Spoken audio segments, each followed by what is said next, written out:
여호와여, 내가 주를 불러싸우나 능히 속히 내게 오시옵소서. 내가 주께 부르짖을 때에 내 음성에 귀를 기울이소서. 나의 기도가 주의 앞에 분향함과 같이 되며 나의 손드는 것이 저녁 제사같이 되게 하소서. 여호와여, 내 입에 파수꾼을 세우시고 내 입술의 문을 지키소서. 내 마음이 악한 일에 기울어 죄악을 행하는 자들과 함께 악을 행하지 말게 하시며 그들의 진수성찬을 먹지 말게 하소서.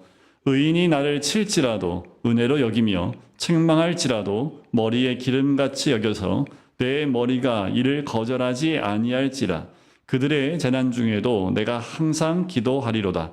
그들의 재판관들이 바위 곁에 내려 던져졌도다. 내 말이 달무로 무리가 들으리로다. 사람이 밭가라 흙을 부스러뜨림 같이 우리의 해골이 수월 입구에 흩어졌도다. 주 여호와여, 내 눈이 주께 향하며 내가 주께 피하오니 내 영혼을 빈궁한 대로 버려두지 마옵소서. 나를 지키사 그들이 나를 잡으려고 놓은 올무와 악을 행하는 자들의 함정에서 벗어나게 하옵소서. 악인은 자기 그물에 걸리게 하시고. 아멘. 다윗이 왕이 되기까지 얼마나 많은 고초를 당했고 어려움을 당했는지 우리는 이미 다 알고 있습니다. 다윗이 평탄한 가운데 왕위를 이어받지 않은 것 우리가 다 알고 있지요. 이스라엘 안에서 많은 악한 자들을 상대해야 했던 왕이 다윗 왕이었습니다. 다윗은 왕이 되기 전에 한마디로 바울과 그 신복들의 사냥물이었지요. 쫓겨다니고 또 쫓아오고 10년 넘게 그렇게 사냥감 취급받았던 사람이 다윗 왕이었습니다. 그래서 오늘 시편 141편은 그러한 악한 자의 손에서 건져달라는 다윗의 시입니다. 얼마나 힘들고 괴로웠을까요? 다윗이 많은 시를 썼습니다. 시편 가운데 거의 반 이상을 썼다고 합니다. 그 가운데 거의 대부분의 시가 고통 가운데 하나님의 도우심을 구하는 그 내용이 거의 대부분입니다. 그런데 단순히 자기가 겪고 있는 위기에서 건짐을 받게 해달라는 것만 아닙니다. 여기에 더해서 악인의 그 모든 좋은 유혹을 다 물리치고요. 의인과 함께 고난을 당할 수 있도록 해달라고 그런 기도의 내용이 더 들어가 있습니다. 얼마나 많이 회유를 했을까요? 또 얼마나 많은 것을 유혹을 했을까요? 하지만 그것에 함께하지 않고 의인들이 당하는 그 고난 가운데 함께 선택해 갈 수 있게 해달라는 기도가 오늘 본문의 기도입니다. 다윗도 가만히 보면 인간이지요. 얼마나 쉬고 싶고 또 달콤한 유혹에 함께 나가고 싶은 마음이 왜 없었겠습니까? 그럼에도 불구하고 다윗은 악인들이 주는 혜택을 누리기보다는 고난 가운데 있는 그 의인들과 함께 그 고난 가운데 있는 편을 택하기를 원했던 겁니다. 왜 그랬을까? 그 이유는 하나님 앞에서 의로운 길이기 때문에 다윗은 그 길을 따라가기를 소원했던 거지요. 우리가 악한 자를 상대하게 되었을 때 가장 절망하게 되는 두 가지가 있습니다. 이유 중에 첫 번째는 뭐냐면 악한 자들의 집요함입니다. 악한 자들은 우리 성도들을 또 그리스도인들을 그리고 의인들을 집요하게 따라와 또 괴롭히고 우리를 넘어뜨리려 한다라는 거지요. 한번 물면 절대로 놓지 않습니다. 이게 악한 자들의 습성입니다. 굉장히 집요해요. 뿌리친 것 같아요. 근데 어느 순간 보면 내 앞에 들어와 있고 또 나를 공격하려고 준비하고 있는 악인들이 굉장히 많은 것을 보게 됩니다. 악한 자는 자기가 미워하는 대상을 마지막 순간까지 물고 늘어져서 결국 지쳐 항복하게 만든다라는 겁니다. 그래서 이 악한 자와 대결할 때는요, 인내심이 그 어느 때보다 필요하지요. 그리고 두 번째는 악한 자가 너무나도 막무가내라는 거예요. 막무가내. 말이 안 통해요. 말이 좀 통하면 얘기를 해서라도 뭔가 될 텐데 말이 안 통해요. 상대방의 말을 들으려 하지 않는다는 거지요. 자기 혼자 화가 나서 막 날뛰는 사람 설득해도 안 되고요. 사정을 해도 안 되기 때문에 우리는 결국 그런 사람들과 대면했을 때 방법을 찾을 수 없는 모습을 보지요. 어떻게 보면 지금 국정감사하고 있는 정치인들의 모습이 이와 같지 않나는 생각이 들 정도입니다. 그때 우리는 성도들의 마음 속으로 이런 마음이 들어요. 저걸 한번 확 손 봐줘 말어. 힘이 있으면 이런 생각이 들 수 있지요. 한번 저렇게 나오는데 한번 힘으로 한번 눌러줄까? 라는 그 생각이 들 수도 있겠지요. 하지만 올바른 방법은 되지 못합니다. 또 한 가지는 유혹이 있는데 그 마음속에 빨리 항복해버리고 말까라는 생각도 하게 됩니다. 빨리 두 손 들고 항복하고 그냥 넘겨버릴까라는 그 유혹을 받기도 해요. 하지만 우리가 항복한다고 해서 끝나지 않습니다. 한번 넘어가면 더 악하고 더 괴로운 것으로 우리를 더 밑으로 끄집어 내리는 그 악인들의 모습을 보게 됩니다. 그래서 예수님도 이럴 때에 이렇게 말씀하십니다. 기도 외에는 이런 유가 나갈 수 없다라고 말씀하시요. 제자들에게 기도할 것을 요구합니다. 우리에게도 동일해요. 주변에 있는 우리의 삶 가운데 있는 고난 가운데 우리 주님은 우리에게 기도하기를 원하고 계시는 거지요. 우리의 힘으로는 이런 악한 자를 상대해서 이길 수가 없습니다. 그래서 질이 나쁜 삶에 대해서는 하나님이 오셔서 해결해 주시는 그 은혜를 구해야 된다는 거지요. 다윗은 악한 자의 손에 들었을 때 하나님께 부르짖으면서 기도부터 했습니다. 왜냐하면 기도하는 거 외에는 할 수 있는 게 아무것도 없어요. 그럴 때 있지요. 내가 힘이 있을 때는 내 힘으로 뭔가 해보려고 합니다. 내가 가진 것이 있으면 내 가진 것으로 뭔가 해보려고 합니다. 하지만 다윗의 처지는 아무것도 없습니다. 기도 외에는 할 수 있는 것, 또 벗어날 수 있는 방법이 없었던 거지요. 그래서 1절에 여호와여 내가 주를 불렀사오니 속히 내게 오시옵소서. 내가 주께 부르짖을 때에 내 음성의 귀를 기울여소서라고 기도하는 거예요. 이건 또 이런 기도입니다. 다급한 기도, 긴급 기도라고 할 수 있지요. 다급하게 전환 신호를 보내는 것 같이 제발 좀 건져달라고 급하게 하나님 앞에 무릎 꿇고 기도하는 모습입니다. 이런 어려운 일을 당했을 때 성도들이 하나님께 다급하게 기도드리는 것, 실제로 이것이 최선의 길이기도 합니다. 그냥 혼자 가만히 있는 것과 하나님께 기도하는 것은 굉장히 큰 차이가 있습니다. 여러분들 기도의 사람이 되어야 될 이유가 평상시 기도하지 않으면 긴급한 기도도 우리 입으로 잘 나오지도 않게 되지요. 우선 우리가 하나님께 기도할 수 있다는 것은 우리가 아직 완전히 넉다운 되지 않았다는 거예요. 완전히 번아웃 되지 않았다는 겁니다. 우리가 기도할 수 있는 힘은 아직 남아있다는 것이요. 그것은 여러분들 이와 같아요. 완전히 넉다운 되면 아무리 하나님께서 뭔가 하시려고 해도 우리를 통해서 할 수 있는 것이 아무것도 없습니다. 여러분들 기도할 때는 나에게 힘이 있을 때 그때 주님 앞에 무릎 꿇는 것이 좋습니다. 나를 통해서 하나님이 역사하기를 원하신다라는 거예요. 나 한 사람을 믿음의 사람으로 의인으로 세워서 내 주변에 있는 악한 사람들 가운데 하나님의 역사를 일으키기를 원하신다라는 거예요. 그러므로 어려운 가운데에도 기도할 수 있다는 것은 아직은 기력이 남아있다는 것을 의미합니다. 두 번째, 우리가 이런 어려운 가운데 하나님께 기도하면 이제 이것은 나와 악한 자의 싸움이 아니라 하나님과 악한 자의 싸움으로 바뀌는 거예요. 그래서 기도해야 합니다. 여러분들 내가 싸우려고 하면 한계가 있어요. 그런데 주님께 긴급 기도를 드리고 간구하며 기도할 때 그 싸움은 내 싸움이 아니라 하나님의 싸움이 되는 거지요. 그 다음부터는 뭐예요? 하나님 뒤에 우리는 서 있게 되고 하나님이 역사하시기 시작한다라는 겁니다. 세 번째, 우리가 기도하면 악한 자와의 싸움에서 오래 견딜 수 있도록 힘을 주신다라는 거예요. 제일 중요합니다. 악한 자와의 전쟁 가운데 이들은 끝내고 싶은 마음이 없는 자들입니다. 언제나 분쟁과 다툼과 그리고 전쟁과 그리고 소요 가운데 있기를 원하는 자들입니다. 그 가운데 우리가 인내하고 또 견딜 수 있는 힘만 있다면 끝까지 하나님 주신 힘으로 견뎌내는 거지요. 그럴 때 하나님의 역사하심은 그들의 모든 힘을 소진시키고 또 승리케 하시는 하나님의 은혜가 임하는 줄 믿습니다. 문제는요, 성도들이 이런 악한 자와의 대결에서 진이 빠져버리기 때문에 오래 견디지 못하는 경우가 많습니다. 너무 착해요. 그리스도인들이 너무 착해요. 그래서 잘 포기합니다. 근데 그걸 내려놓음으로 때로는 이제 내려놓은 것, 내가 죽고 예수로 사는 것, 이게 적용될 때가 있는데 때로는 그것이 아니라 그냥 쉽게 포기하고 내려놓는 경우가 있다라는 거예요. 여러분들 내려놓을 때도 있지만 끝까지 전쟁과 영적 전쟁에서 승리해야 될 싸움도 있습니다. 그런데 그것마저도 우리가 내려놓는 경우가 있다라는 거지요.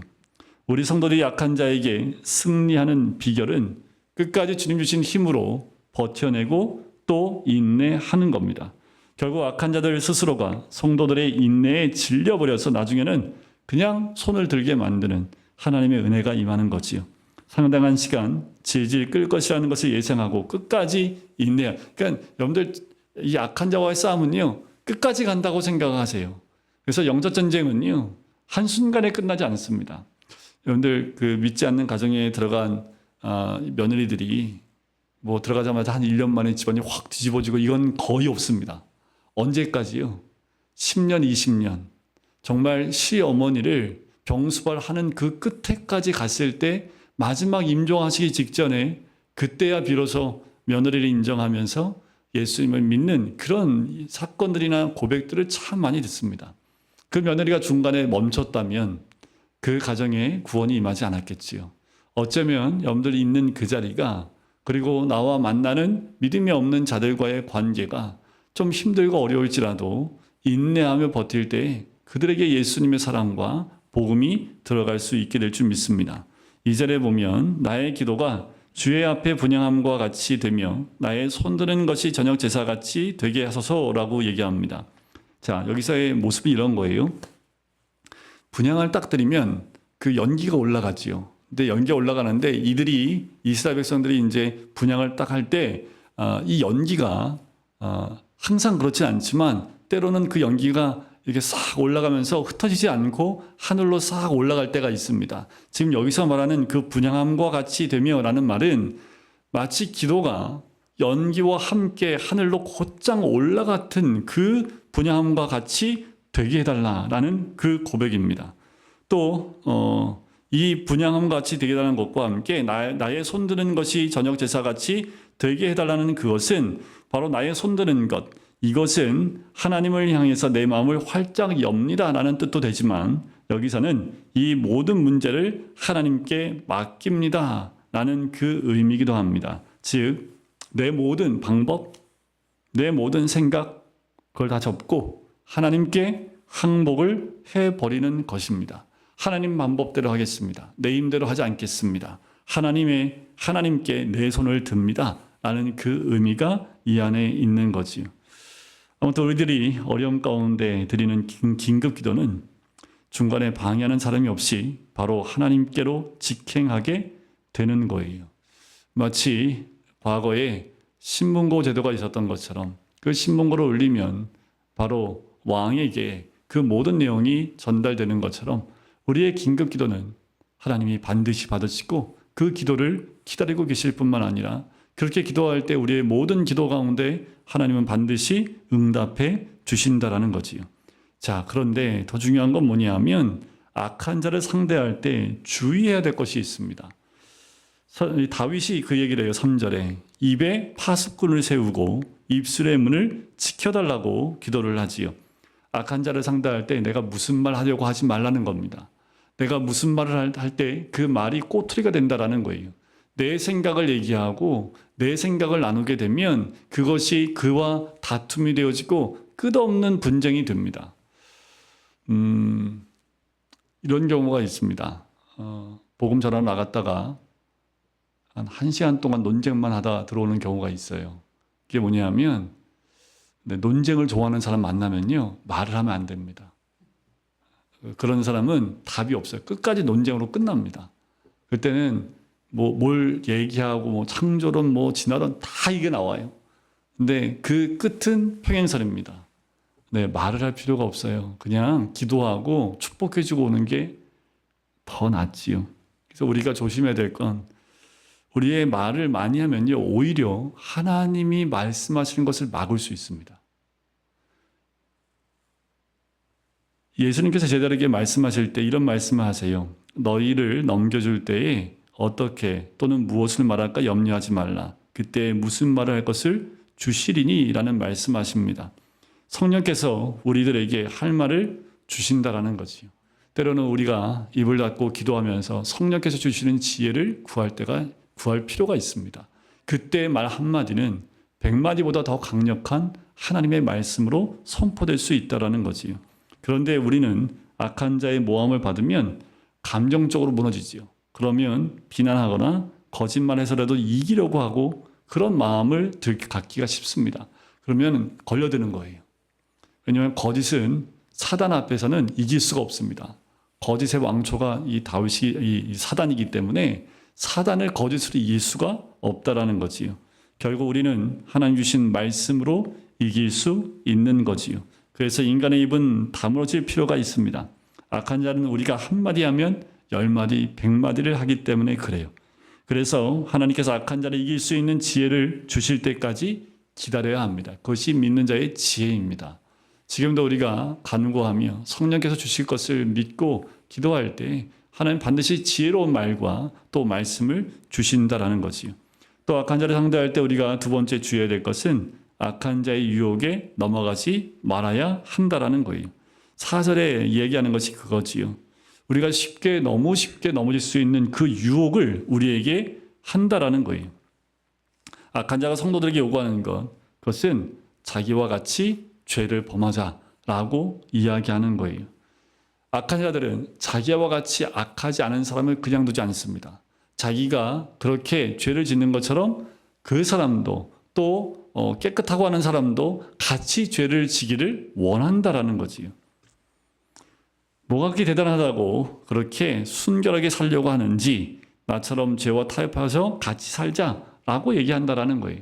너 세상에 나가고 또 친구들과의 만나에 보면 너만 교회 다니냐? 나도 교회 다닌다 라는 말을 들을 때가 꽤 많습니다. 네, 제가 군대 갔을 때도 또 직장 생활할 때도 꼭 이런 말 하는 사람이 꼭 있어요.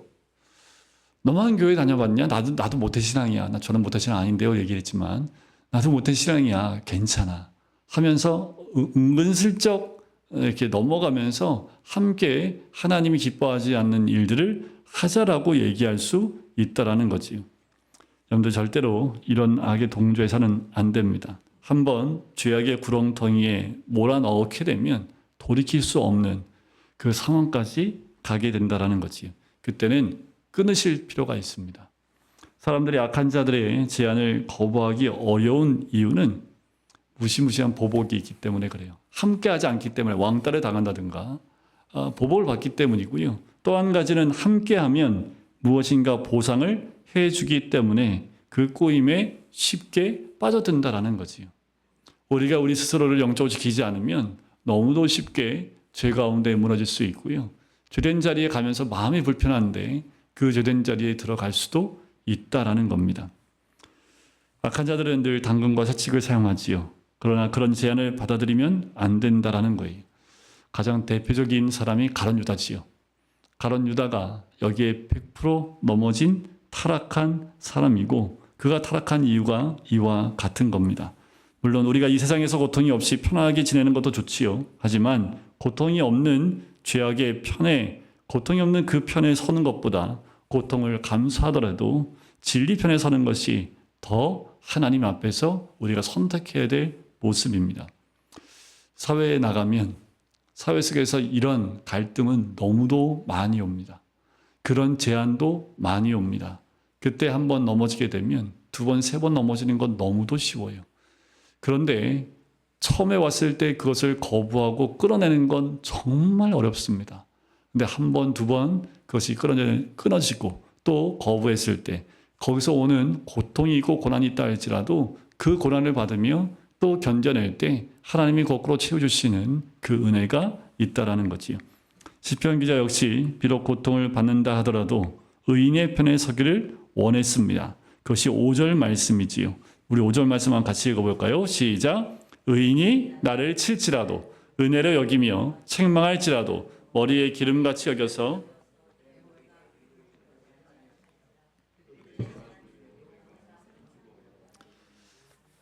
의인들이 칠지라도요. 그걸 은혜로 여긴대요. 여러분들 그런 목사님들이 치는 설교한다. 그걸 은혜로 느끼실 때 여러분들 그게 은혜입니다. 여러분들 우리가 믿음의 사람들이 서로 책망할 때도 있어요. 근데 마음 상하지 마시고 우리가 믿음의 사람들 때로는 말씀으로 책망의 말씀이 들릴 때 그것이 나에게 들려지는 하나님의 음성이라면 그것을 거부하는 것보다 그것을 하나님의 은혜로 받아들일 때에 우리가 하나님을 기뻐하는 그 자리에 머물 수 있는 거지요. 또 머리에 기름같이 여겨서 내 머리가 이를 거절하지 아니할지라라는 거예요. 오히려 그런 책망하는 말이나 또 말씀을 통해서 내 마음이 상할 만큼 그렇게 책망하는 말씀이 주어졌을 때 그것이 머리에 기름같이 여겨진다라는 거죠. 이건 쉬운 것이 절대로 아닙니다. 성도들과 함께 있기 위해서는 이 사람이 지불하는 대가가 그와 같은 거예요. 바로 그 길이 생명의 길이기 때문에 그렇습니다. 여러분들 믿음의 공동체에서 벗어나는 것, 그것은 세상으로 나는 것과 다름이 없습니다. 늘 믿음의 공동체 안에 오면 믿음의 공동체 안에서 늘 위로만 받을까요? 그렇지 않아요. 때로는 책망을 듣기도 하고 때로는 그 예배 가운데 또 믿음의 그 교제 가운데 불편함을 느낄 수도 있습니다. 하지만 그 믿음의 공동체 안에서 그것을 받아들일 때 그것이 하나님의 은혜로 받아들이고 머리의 기름으로 받아들인다면 그것이 오히려 이 사람에게는 복이 된다라는 거지요. 하나님의 일 중에서 좋은 것을 저절로 되게 되는 게 아무것도 없지요. 그러나 이런 어려움을 하나씩 참아가면서 말씀의 바른 토대 위에서 행하는 것, 그것이 바로 반석 위에 집을 짓는 겁니다.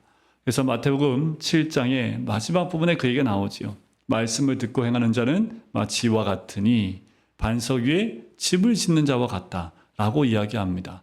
그런데 그것이 얼마나 힘든지 아십니까? 반석 위에 집을 지으려면 반석을 다 쪼개야 합니다. 거기다 기둥을 세우려면요 어마어마하게 힘들어요. 말씀을 듣고 행하는 것이 그와 같습니다. 근데 뭐가 편할까요? 모래 위에 기둥 세우는 것이 가장 편합니다. 하지만 그것은 쉽게 무너져 내린다라는 거지요. 우리가 알고 있지만 모래 위에 집을 짓고 싶어요. 너무 힘들기 때문에. 그럼에도 불구하고 반석 위에 집을 짓는 마음으로 우리가 말씀을 듣고 지켜 행하는 것, 여기에 우리의 마음을 두게 되면 하나님께서 그 세워진 집은 하나님의 은혜 가운데 또 주의 축복된 가운데 무너지지 않는 집이 된다라는 거지요. 하나님의 진리로 일을 하면 새로운 의인들이 자꾸 만들어집니다. 우리가 말씀대로 순종하고 말씀대로 따라가요. 교회 공동체가 말씀을 따라가기 시작하고 말씀 안에 거하기 시작하면 생명이 살아나는 놀라운 은혜를 누리게 됩니다. 진리 안에 거하면 진리를 사모하는 자들이 살아나고 진리를 사모하는 자들이 늘어나면서 하나님 허락하신 부흥을 경험하게 되는 거지요. 그러려면 우리가 믿음 가운데 진리 가운데 우리 한 명 한 명이 호흡하기 시작하는 것이 제일 중요합니다. 한 사람이 기도와 말씀으로 호흡하기 시작을 하면 그 생명력을 통해서 또 한 사람이 살아나기 시작합니다. 마치 에스겔 골짜기에 마른 뼈들이 한 뼈 한 뼈 붙어서 한 사람 한 사람이 살아나는 것과 마찬가지예요. 처음에 한 사람 살아나는 것이 어렵지 한두 사람이 살아나기 시작을 하면 순식간에 하나님의 생명이 그들 가운데 들어가는 거지요. 오늘 금요기도에 나오는 우리 모든 성도님들이 생명 가운데 또한 주의 호흡 가운데 살아나시는 주의 큰 은혜를 누리시길 주의 이름 간절히 축원드립니다. 여러분들 가는 곳마다 생명이 살아나는 거예요. 어떻게 살아날까요? 그냥 내가 살아난 것이 그들에겐 증거가 됩니다. 내가 말씀으로 호흡하는 것이 나와 내 주변에 있는 사람들이 그것을 보고 바로 느낀다라는 거지요. 바로 이 말씀이 그들의 재단 중에도 내가 항상 기도하리로다 라는 그 말씀과 연결이 돼요. 바로 성도들의 기도의 목적이 단순히 악한 자가 재단을 당해서 망하는 데 있는 것이 아니라는 거예요. 성도는 자신의 싸움이 악한 마귀와의 싸움이라는 것을 알고 있기 때문에 사람과의 문제가 해결됐다고 끝나는 것이 아니라 영적 전쟁은 계속 진행형이라는 겁니다. 그러니까 나의 원수가 재난을 당하는 것은 일시적인 하나님의 응답이지만 결국 더 자기 자신이 하나님 앞에서 바로 서기 위하여 끝까지 기도하게 되는 것이요. 6절을 보세요. 그들의 재판관들이 바위 곁에 내려 던져졌도다. 내 말이 닮으로 무리가 들으리로다. 그들을 도왔던 재판관들이요 바위 곁에 내려 던져져 버립니다. 하나님이 이렇게 만드시겠다라는 거예요. 여기에 말하는 바위는 무엇을 의미하냐면 하나님의 피난처가 되겠지요. 바위는 성경 시편에서 보면 피난처 역할을 하는 것이 바위입니다. 그러니까 그들을 도왔던 재판관들이 던져짐을 당해요. 그러니 내 말이 닮으로 무리가 들으리로다라는 그 말처럼 하나님의 응답과 역사하심을 내가 경험하기 시작을 하면 내 경험을 통해서 많은 사람들이 그 말이 닮으로 무리가 듣게 된다는 그 말씀입니다. 고난 가운데서 살아남은 성도들의 고백은 하나하나가 살아있는 복음과 마찬가지입니다. 그래서 여러분 우리 삶에 이런 증언이 있어야 합니다. 나의 삶 가운데 역사하신 하나님, 그것이 작은 것이라 할지라도 우리가 그 작은 것을 함께 나눌 때 그것이 증언이 되어지고 나의 경험이 또 내 공동체의 누군가에겐 또 다른 경험으로 그들에게 전해지고 그들에게 힘을 줄 수 있는 말씀이 된다라는 거지요. 악한 자가 노리는 것은요, 이 세상에 성도들이 발을 붙이지 못하는 겁니다. 그래서 7절처럼 되기를 원하는 거예요. 사람이 밭가라 흙을 부스러뜨림 같이 우리의 해골이 스올 입구에 흩어졌도다라는 거예요. 악한 자들이 원하는 게 이겁니다. 우리를 흩어버리기 원해요. 부서뜨리게 버리기를 원합니다. 그리고 악한 자들은 이 세상을 악인의 세상으로 생각하고 있다라는 거예요. 자, 그런데 악한 자들이 잘 모르는 것이 하나 있는데 그게 뭐냐면 이 세상은 악한 자의 것이 아니라 바로 하나님의 것이며 하나님께서는 이 세상에서 성도들이 살 수 있도록 허락하셨다라는 거예요. 이것이 악인들이 모르고 있는 것들이고 계속해서 이 부분을 모르고 있기 때문에 하나님의 사람들을 건든다라는 거죠. 여러분들 우리는 하나님이 이 땅을 주관하고 계시고 지금도 이 땅 가운데 역사하고 계시는 줄 믿습니다. 이번 주일날 모이는 이 모임 때문에요. 이 예배 때문에 아주 그냥 교계에서 막 말이 어마어마하게 많아요. 딱 이렇게 나눠졌습니다. 참여하자와 중도에 있는 사람들과 반대하는 사람으로 딱 세 구로 나눠졌습니다. 반대하는 측은 이 모임이 폭력성을 가지고 있다. 소수인들한테 이 모임 자체가 폭력성이 있다고 얘기를 해요. 말도 안 되지요. 차별금지법에 반대하는 건데 이거 자체를 거부하는 것이 하나님의 뜻이 아니라고 얘기하는 이쪽 세력들이 있습니다. 같이 이제 기운실이라고 하는 거기에 소속되어 있는 목사들 그리고 사람들이 그 주장을 해요. 거기에 동조해서 함께하는 사람들이 꽤 많습니다. 그래서 동성애도 하나님의 사랑으로 끌어안아야 된다라고 얘기하면서 이 예배 모임 자체를 거부하고 또 질서를 깨뜨리는 것이다라고 공격하는 사람이 있고요. 중간에는 이런 사람들이에요. 참여는 하고 싶은데 반대하는 사람이 있어요. 저희는 감사하게도 저한테 전 못 나가요 이렇게 말하는 사람이 없잖아요, 분들이. 근데 큰 교회는요, 목사님한테 이렇게 계속 문자 보내고 막 그런데요. 자기는 참여하지 않겠다. 자기는 반대한다. 이게 성도들이 많으니까 참여하고 싶은 사람도 있고 반대하는 사람들도 있지요. 그러다 보니까 이제 중립적인 가운데서 서 있는 목사님들도 있더라고요. 이게 너무 가슴이 아파요. 큰 교회 목사님일수록 이 예배에 참여하고 싶은 마음이 더 크셔야 되는데 성도들 가운데 이게 나눠져 있으니까 이러지도 못하고 저러지도 못하는 목사님도 있더라고요. 기도해보고 어느 것이 하나님의 뜻인지를 구별하고 가야지요. 사람들이 성도들이 그렇다 하더라도 이것은 하나님의 뜻입니다라고 강력하게 해서 그들이 떠난다 할지라도 강력하게 전해야 되는데 굉장히 큰 교회 목사님이 우려에 섞인 메시지를 전했는데 그 얘기하면서 좀 가슴이 아프더라고요. 말을 하지 말든가 그냥 교인들한테 이해하지 왜 영상을 찍어서 전국에 있는 모든 그리스도인들이 보게 만드시는지 저는 이해가 안 갑니다. 단지 우려되는 것이 이 모임이 자칫 예배와 기도회가 아니라 정치적인 모임으로 비춰져서 그것이 정치적인 도구로 쓰임받지 않도록 기도해야 된다. 맞습니다. 그리고 우리도 이 집회에 갔을 때 구호를 외치는 것이 아니라 이 땅의 죄악을 끌어안고 회개하며 무릎 꿇어야 되는 시간이 바로 이 시간이 되어야 합니다.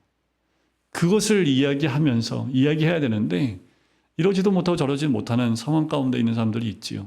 지금 거의 60만 명이 가겠다고 이야기를 하고 있는데 과연 우리는 이 땅 가운데 어떤 나라를 세우기 원하는 것인지 우리 스스로도 말씀 안에서 주의 인도하심을 온전히 받아야 됩니다. 우리의 생존에 관계되는 중요한 문제이기도 하지요. 성도들은 이때 오직 하나님을 바라보며 기도할 수밖에 없습니다. 그것이 8절과 9절에 나와 있는 말씀이에요. 주 여호와여 내 눈이 주께 향하며 내가 주께 피하오니 내 영혼을 빈궁한 대로 버려두지 마옵소서. 나를 지키사 그들이 나를 잡으려고 놓은 올무와 악을 행하는 자들의 함정에서 벗어나게 하옵소서. 다윗은 어려운 일을 당할 때마다 하나님께 달려갔지요. 제가 하나님께 기도했던 겁니다. 그래서 기도할 때마다 하나님께서 다윗에게 영감을 주셔요. 낙심하지 않게. 그리고 지혜를 주셔서 어려운 위기를 극복해내고 벗어날 수 있게 하신다라는 거지요. 다윗과 같이 지금도 우리에게 하나님은 이런 지혜를 주시고 또한 낙심하지 않도록 영의 역사로 우리 가운데 성령께서 역사해 주시는 줄 믿습니다. 그러면 악한 자들의 그물과 함정이 보여요. 기도하며 간구할 때 우리로 하여금 넘어뜨리려고 하는 어둠의 영의 그 손길이 보인다라는 거지요. 그럼 함정에 빠지지 않겠지요. 여러분들 이 마지막 때 가까이 올수록 우리가 무엇을 봐야 될지, 본 것을 어떻게 해석하고 어떻게 바라봐야 될지가 굉장히 중요한 시대가 되었습니다. 왜냐하면 그만큼 가치관들이 많이 혼합되어져 있고 많이 흔들려 있기 때문에 이 시대에 우리가 어떤 생각과 가치관을 가지고 지금 이런 현상들을 바라봐야 될지, 여러분 기도하지 않으면, 말씀 가운데 기도하지 않으면 이 세상은 믿음의 사람들까지 다 흔들어 버리는 세상이 되어져 버렸다라는 거지요.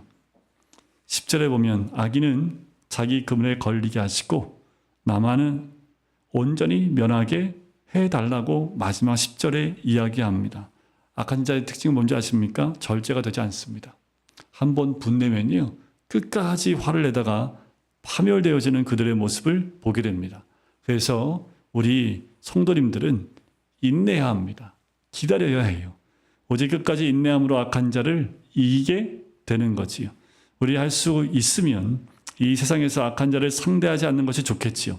악한 자가 등장하지 못하게 하려면 우리가 말씀 가운데 있어야 되고 말씀에서 단호할 필요가 있습니다. 그리고 우리 자신의 욕망을 절제하는 것이 좋습니다. 그러면 굳이 악한 자가 나타날 이유가 없겠지요. 악한 자를 만나게 되었을 때 우리가 그 악한 자로 인하여 망하지 않습니다. 그런데 우리가 다시 한번 깨어 있어야 될 부분은 우리의 삶 가운데 내 주변에 주를 멀리하는 자들, 세상에 물들어 있는 자들, 그들도 구원의 대상입니다. 그들을 구원하기 위해서는 내가 말씀 가운데 거할 뿐만 아니라 내가 주의 은혜 가운데 머물 때에 하나님의 그 은혜를 함께 나눌 수 있는 거지요. 여러분들 우리에게 하나님의 뜻이 있고 또 하나님 주신 사명이 있기에 다윗처럼 간구하며 기도할 때 악의 영은 떠나가고 주의 영이 함께함을 통해서 변화되어지는 하나님의 은혜가 임하게 될 줄 믿습니다. 이번 주일날 있을 그 모임 가운데에도 성령의 기름 부음이 있어서 그 광화문과 시청과 서울역과 삼각지에 있는 그 모임들이 한순간 외침으로 끝나는 것이 아니라 그것이 시작점이 되어서 우리 각자의 모든 삶 가운데 간구와 기도와 회개 역사가 각 교회로 연결되는 것, 그것이 무엇보다 중요하겠지요. 그럴 때 이 나라는 다시 회복되어지고 주의 뜻 가운데 사명을 감당하는 이 민족이 될 줄 믿습니다.